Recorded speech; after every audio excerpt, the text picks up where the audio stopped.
Sasa Poa. ukaje? Why is it so funny, niko poa?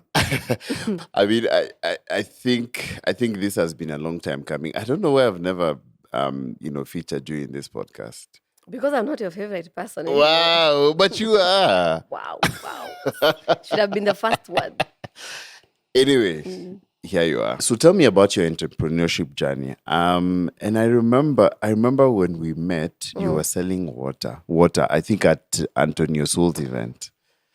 Yes, that was like 10 years ago. 10 or more. Yeah. Yeah. So we decided with a friend of mine to start branding water. He was Yeah. a designer. And biashara ya maji ilikuwa sikuwa imeshika. So we decided to just add value to kawaida water. Yeah. So we partnered with someone who owns a water company. Yeah. And then we used to brand it. Yeah. Rebrand, basically. Yeah. For weddings, funerals, events, basically to just make you own the event. Yeah. We did for some time. But then someone told us that we need to sell like a whole Nissan every day for us to make money in the long run. Yeah. And so we quit. Okay. And then I've done one or two more things. I think later on I got involved with girls in schools. And then I started distributing sanitary pads before I decided to start making them. Yeah. Yes. Which ones were you distributing? There was Sunny Girl. There's one for Interconsumer I used to get from Mombasa Road. Yeah. And then I did a bit of Always. Yeah. And then it wasn't really sustainable because I used to fundraise a lot online. Yeah. From corporate companies, from friends, from my networks, to just buy these pads and distribute to schools. Yeah. So I decided to start making my own. Which other business have I done? I think I've done quite a few. Like I'm always doing something. It's either this business or this other business. Yeah. So I did the pads until 2020, until actually Corona. Yeah. Yes.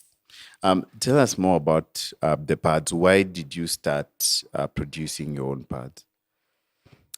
I was looking for a more sustainable way. I wanted to get away from fundraising every other day to supply pads to girls. Yeah. So I wanted to make more a sustainable way to deal with girls and their needs. Yeah. So I decided to make the washable pads. Now, these washable pads can only be used in some areas, sio za kila mahali, because we have problems with water. Kama Langata hajapata maji from 2020, so some parts of Langata. Some parts of Langata. Yeah. So you also cannot sell a product in a place that does not have water, while the product depends on water for it to also make sense. Yeah. So the places that had water, we really partnered with organizations to distribute to girls. Yeah. It was a good run. I can't complain. Yeah. Yeah. You mentioned that you've done, a few businesses, so water, then the pads business. Why did you then decide to do candles? I mean, that is such a interesting. Another thing I did sauces. I love cooking a lot, so I did some sauces. Oh yes. Actually did that with you. Yes. And it was really fun. Yeah. Until you realize the sauces expire within like the shortest time possible. I think it was like 3 months. 3 months, yeah. And then there's distribution. Then they have to get to the customer. Yes. Yeah. So it has a short shelf life. Yeah. But it was such a good business because I was enjoying making the sauces. Because I make the sauces at home anyway. Yeah. So I still make, like in December, I think I made for 20 of my friends. Yeah. The sauces, I did the barbecue sauce. I did ginger and garlic. I did some kachumbari, some chutneys. Yeah. So I think I gave up when I saw I would have to do so much more. Like I love creating things. Yeah.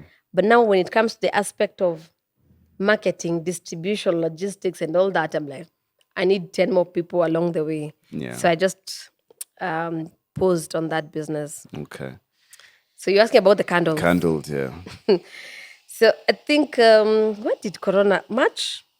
March, yeah. Yes, during the lockdown, it was really interesting because we were all home. There's not doing anything much.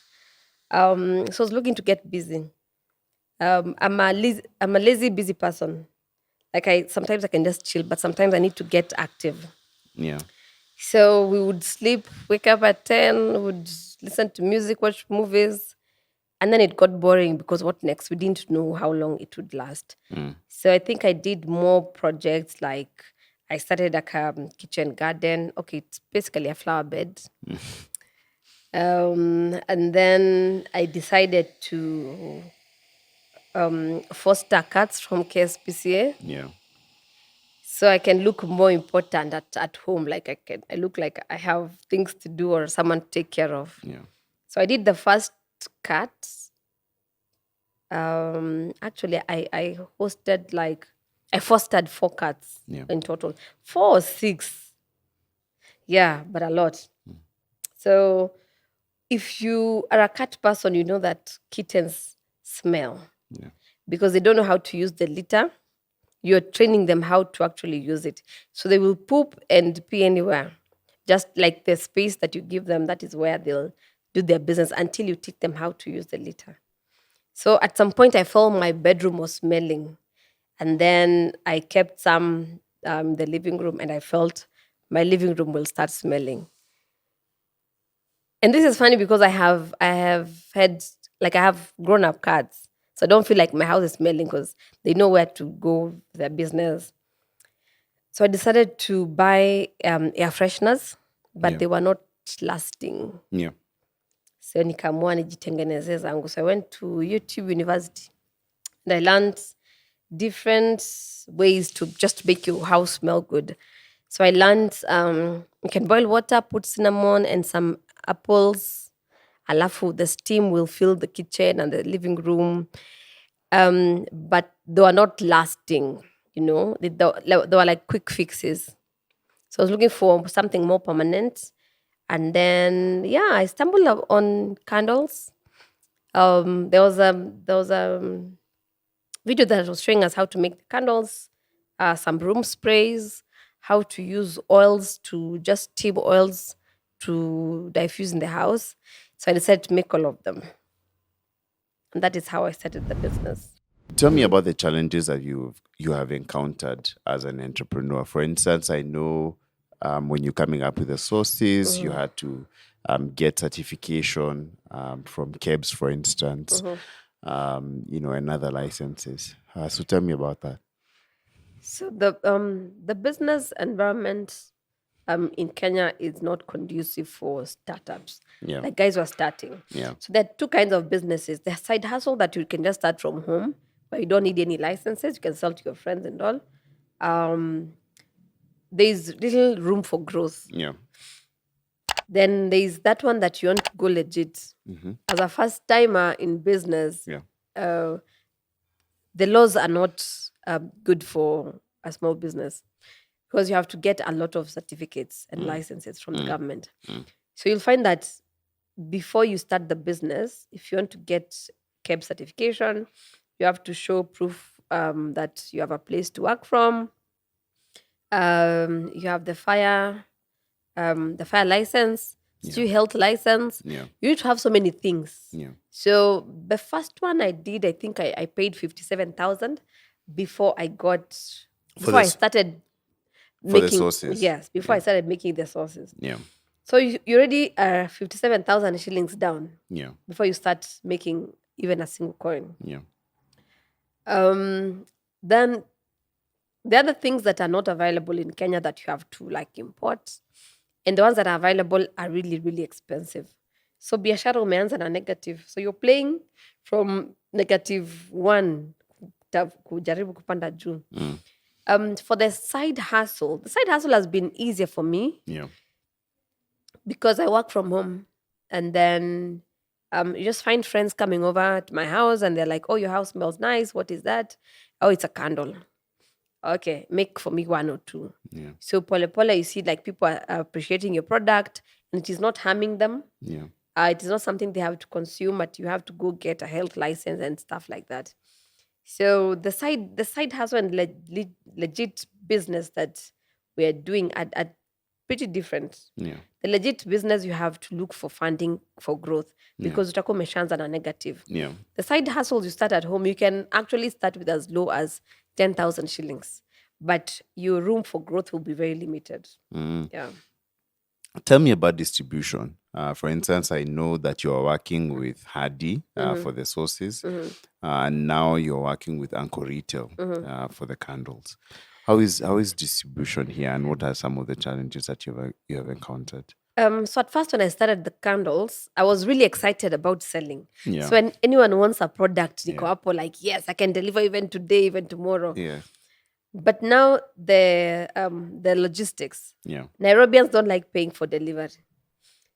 And if you add the delivery cost on Is your it because product, it's expensive? first of all, it's expensive because riders charge between 250 to 350 shillings. Yeah.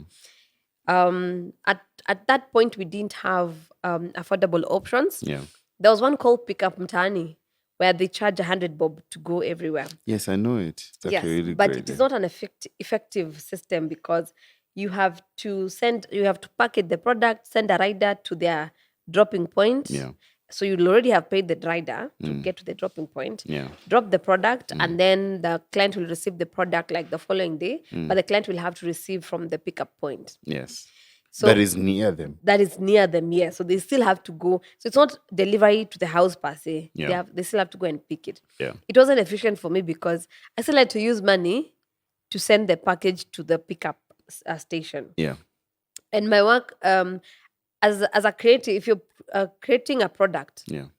your work should be limited to most of your work should be creating the product. Yeah. When you're dealing with logistics, you're dealing with an angry customer, you're dealing with a rider who is not using maps to get to the client, unapata a whole day you've been doing logistics. You've not been doing what you're supposed to be doing. That is creating a product. So at first I was really excited about the business. So just sending the product out. Huyu akitaka, anaitisha Bolt, anapelekewa. And I wasted so much time because now the riders are calling you. Ati huyu hachukui simu. So I decided I created a system where I do deliveries on Tuesdays and Thursdays. So I get time to also create and to kusanya the orders. So I make it more efficient. Then we had a problem with deliveries to town. A lot of people want to pick products from CBD. And our borders are not allowed in CBD.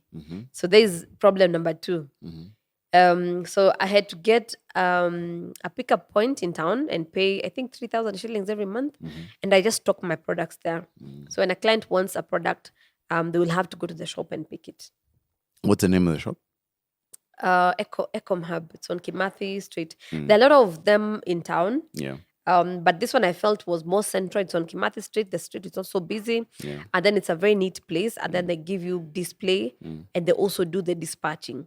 So if you get an order, instead of doing it from the house, you just tell them to deliver and then inform them if the client has paid or not. So for me, it really worked well for me until I met Anchor Retail. And for him, he came with a different proposition. Yeah.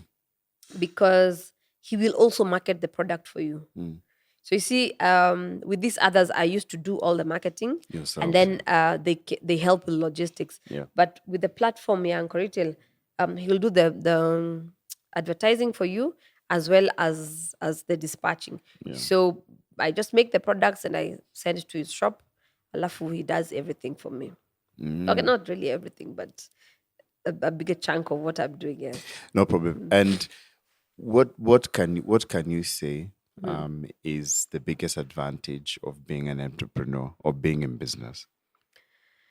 The biggest advantage for me, I think, the flexibility. Yeah. I am able to do things my way. I'm able to create more stuff along the way. I can say sometimes in an entrepreneur's life, you're actually missing employment. Like all your friends are employed, end of the month is granted money, eco pension, eco life insurance and medical insurance and stuff. But if the environment was better for entrepreneurs, we'd all be like millionaires right now. But I like the flexibility that entrepreneurship gives me as a person. I'm able to do stuff, create stuff, sell stuff, decide how this product will go. Like right now, we're expanding to have more sense. We're expanding to have more products along the line. So for me, it's an exciting opportunity. Though the entrepreneurship landscape in Kenya is still ish. You need to either have funding, people backing you up financially. Yeah. So you're also free to create as many lines as possible, Yeah. to go to retail. Yeah. Because I've not been able to go to retail yet. So I'm Yeah. hoping by the end of the year, I'll be able to go to retail, like stocking shelves, supermarkets, and other places. Yeah. But you need to do a lot of bootstrapping. Yeah. Like, and you need to know how. You need to raise like a lot of money yourself. Yeah. And do you see yourself getting into another business? Well, never say never. I would want to have like 3 or 4 streams of income coming in. Yeah. But I would also want to have a business that can operate without me. Yeah. So I also don't stretch myself too thin, trying to do many businesses and then neglecting one. Yeah. So I'd want to grow the Fleopatra brand, Yeah. and then we'll see what else comes along the way. But right now, that's the only line I'm on. You've been in business for quite a while. Yes. What's your advice for up and coming business people or people who want to get into business?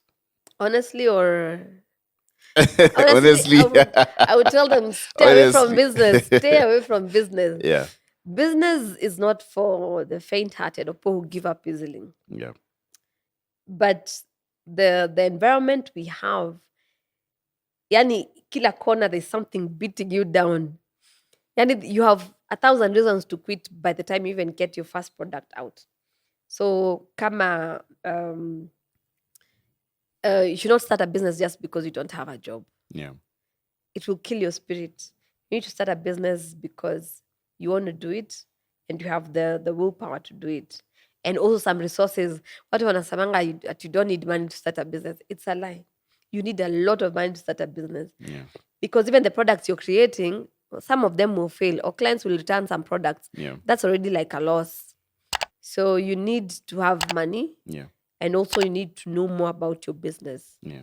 Like whatever you're trying to sell, Yeah. learn more about it, see how you can cost less than your competitors. Yeah. Know where you can get raw materials Yeah. if you're creating something that is. Yeah. Because the product, some clients will be like, these are just candles. They're not like, it's not like basic needs. So they just want to look at the price points. Are you cheaper than everyone else? Yeah. Then some people will look at quality. Yeah. Is your product of better quality than what I've seen in the market? So there's some things you really have to take time to research and learn about before you venture into business. Okay. Otherwise, you'll be very, very disappointed. Okay. Thank you so much for coming. I think that this conversation is actually really, really important, and your experience in business is actually extensive. Thank you for sharing your journey. Karibu.